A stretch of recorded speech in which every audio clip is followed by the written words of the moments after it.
Today we're going to be ranking all of the heroes in Naraka Bladepoint for solos. First up is Akos, and it should be no surprise we're putting him in the S tier. Ever since his release, he's been very dominant in solos due to his highly oppressive and long-lasting ultimate, combined with his very reliable skills. His base skill and his first ultimate variation are usually best for most situations in solos, but all of his skills and ultimates are great for any situation. Despite not having a defensive skill, his ultimates can be cast under attack, and the passive transformation properties he gains makes him one of the strongest characters the game has ever seen. Akos will likely remain a menace in solos for a long time to come. Feria is decent in solos and she'll be going into the B tier. Her base skill is the best choice in solos because it can be used under attack, and the other skills are good for being aggressive, but the potential value any character can get from a defensive skill can be huge in solos, and Feria's defensive skill is one of the better ones in the game. Her base ultimate is somewhat strong, but the second variation is more versatile and allows her more offensive opportunities, which she will likely need. Next up we have Justina. When Justina first came out over a year ago, she was extremely strong in solos, but has since shifted in and out of the meta due to multiple balance changes. While remaining a strong pick in the A tier, she's actually in a very good spot right now. Justina's favorite solo abilities will be either her first skill variation for breaking out of combos or her base skill for more extended sustain. Her ultimate of choice for solos would have to be her base version, since when you dash at an enemy who's charging blue, you have the upper hand even if you didn't get the freeze because you can take advantage of the stagger. This character is dangerous in the right hands. Oh, Kurumi. Many people will tell you Kurumi is bad in solos, and while I do think she's one of the worst picks, I don't think she's a bad pick. Looking at it objectively, she has many healing abilities, a gold-focused teleport attack, and her ultimates all provide a lot of recovery and sustain. But in reality, she lacks any threatening neutral pressure and has a hard time finding opportunities in which she has an advantage over her opponent, which is why she's considered a weak character in solos, C tier. Matari has always been good in solos by design. She's still perfectly viable in the A tier, but relies on a different playstyle than most of the other strong characters on this list. Her main solo skill is the first variation, and her best solo ultimates are the base version and second variation. She utilizes a more mobile hit and run style, and is able to capitalize very well on advantageous situations and escape danger a seemingly unlimited amount of times. But Matari's prevalence in the solos scene has declined since other strong characters have emerged. Next we have Takeda, who will also be going into the A tier.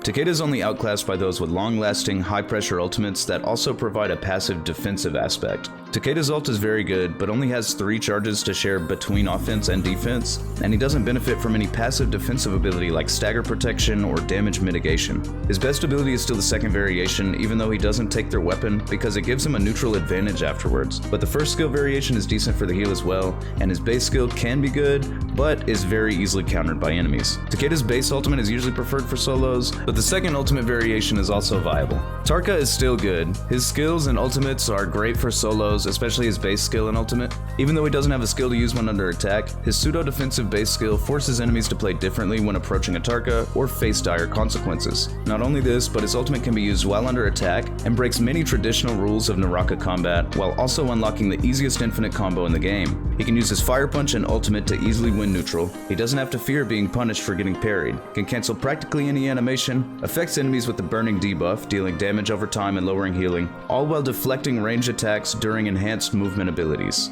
And a 24-second transformation of this strength commands respect. Tarka is A tier. Moving on to Temulch, this character is largely overlooked in solos and will be going into the B tier. All his skills can be used under attack, but send him into the air, while his ultimate takes up a lot of space and can easily be seen from far away, making it obvious to third parties anytime Temulch is vulnerable.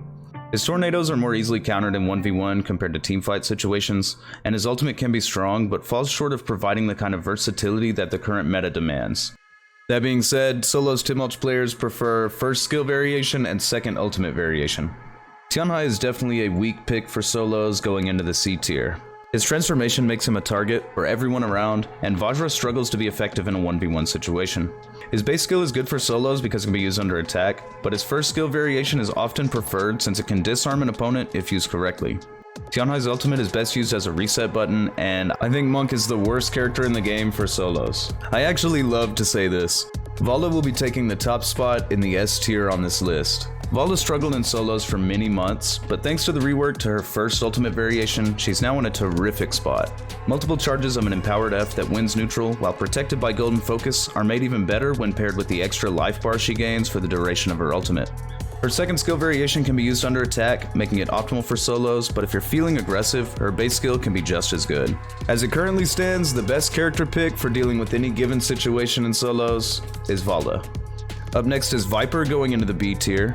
All of Viper's skills are very strong in solos. The defensive base skill, the healing reduction, and the silence can all easily give Viper the advantage she needs to win a fight or prevent a bad situation from getting worse. What really makes her mid tier is her ultimates. Solo Vipers will almost always take the second ultimate variation since you can still fight while using it, but this ultimate is tricky to land on a skilled opponent and won't give a lot of value in a third party situation.